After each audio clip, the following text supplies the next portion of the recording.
Thank you, Father Petticord, and thanks to all of you who are here this evening. It's very moving for me.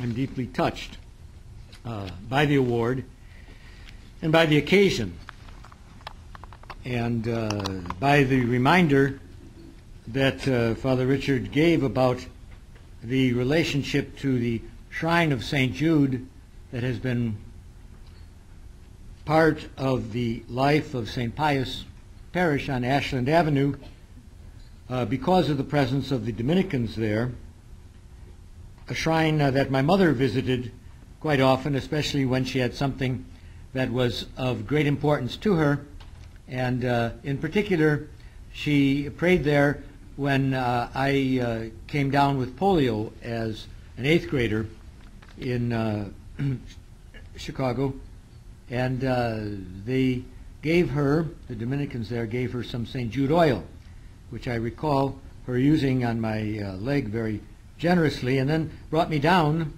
when I had partially recovered, brought me down to the shrine, and there I met Father Gilbert Graham, who, as Father Graham always did, promptly tried to convince me to go to Fenwick High School and become a Dominican. But Gilbert Graham was not St. Jude. This was an impossible case. An impossible case where he didn't succeed.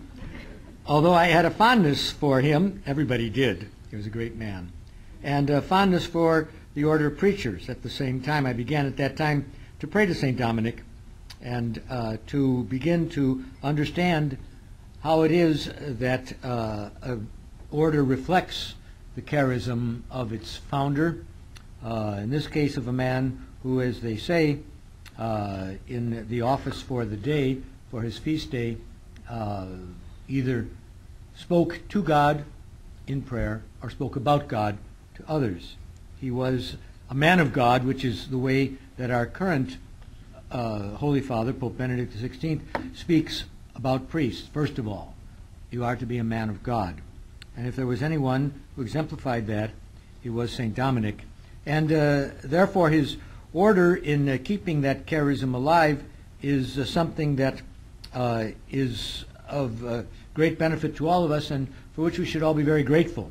And it was for that reason, out of gratitude in a sense, to the Dominicans for their place and role in the Church, but also for the way in which, to some extent, they influenced my own formation, that I am very proud and very pleased to accept this offer from Aquinas Institute tonight.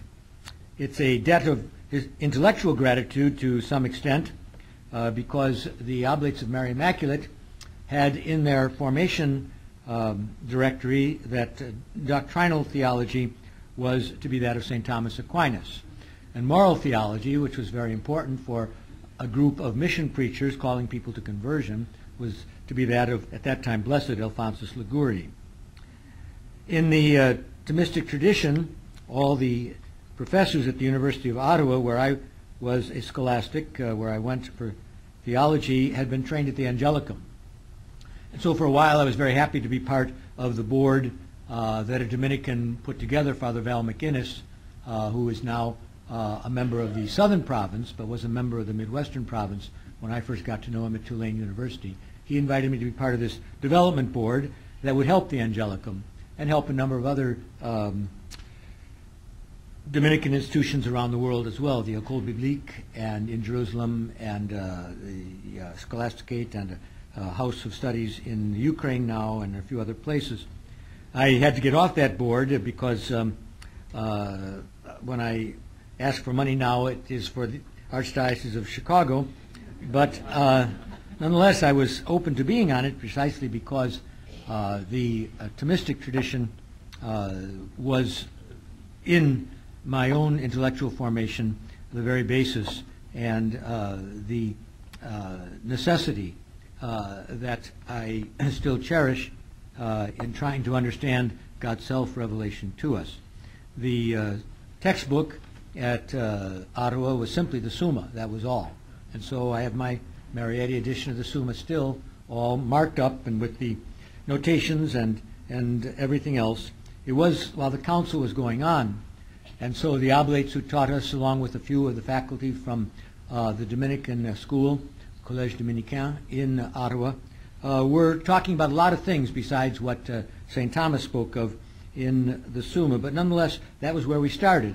And that's where I usually ended up, even as I took into account many of the other developments that were already beginning to influence the study of theology and create a more pluralistic kind of theological study that we have now, and that doesn't yet come to the point where it has attained the kind of synthesis that was possible for Thomas Aquinas in the 13th century. But even within the Thomistic synthesis, there are all kinds of different schools. As we know, there was the River Forest School, and then here there was a Missouri Valley Thomism School led by the Jesuits at St. Louis University. To a great extent, many of those separate Thomistic schools have died out in the post-conciliar pluralism, and yet what I find in talking to younger Dominicans and to younger scholars in general is there's a recapturing of some of those developments because they help us to move forward on a more solid basis than is sometimes the case in theology today. My own sense of theology, of Thomism, that is after the Summa itself, and the other great works of Thomas, the De Potentia Dei, in which I wrote my master's thesis and a few other things, was basically from Gilson as a historical philosopher and from Maritain, who were very popular in the mid-60s when I was going through theology and graduate school. But behind that, there is always the Dominicans. And one of the great things about the Dominican order, it seems to me, is that while they're very grounded in their own tradition, and when they weren't, they got into great trouble, but they're also not captured by great institutions. So that what I always looked at when I saw the Dominicans were people who had the freedom within an order that was highly intellectual as well as rooted in prayer. The ability for individuals with permission and understanding of what they were doing from their superiors to develop areas that weren't tied to a chair or to an institution or to the need to have a department here or a lecture there. There's a great kind of intellectual ferment that is possible precisely because they're not so bound up with institutions that exhaust the energies of their people, and there's a kind of a freedom of thought, rooted certainly, but nonetheless fruitful and of great benefit to all of us. So it's out of a debt of intellectual gratitude. I asked Father Petticord if Father Benedict Ashley would be here tonight, because Benedict Ashley is the priest of this province, the St. Albert the Great province, who taught me at Catholic University of America when I was a seminarian, and a man whose intellectual itinerary is so rich and so rooted and yet so open to everything that comes along that whenever I had the chance, I took his courses, I attended his lectures, and I cherished the friendship that grew up. And now that he's back in Chicago at St. Pius, I plan to go down to see him again. I was looking forward to seeing him here, but I understand why he's not. But it was that kind of liberty, of deep intellectual and most of all a prayerful reflection that creates men like Benedict Ashley in the order of preachers. So it's out of intellectual gratitude that I was very pleased to accept this award tonight.